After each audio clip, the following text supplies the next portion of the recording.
We will be focusing on health and livelihood, principally because we are one of the advanced implementation sites of the Universal Healthcare Act.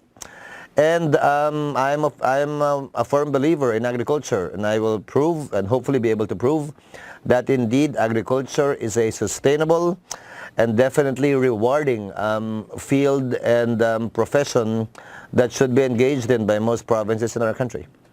I heard that there are tourism potentials in Sorsogon. Do you plan to push this? Yes, we are. We have a lot of potential, definitely, compared to other provinces, even within the Bicol region. However, we first have to provide connectivity, hopefully within the year.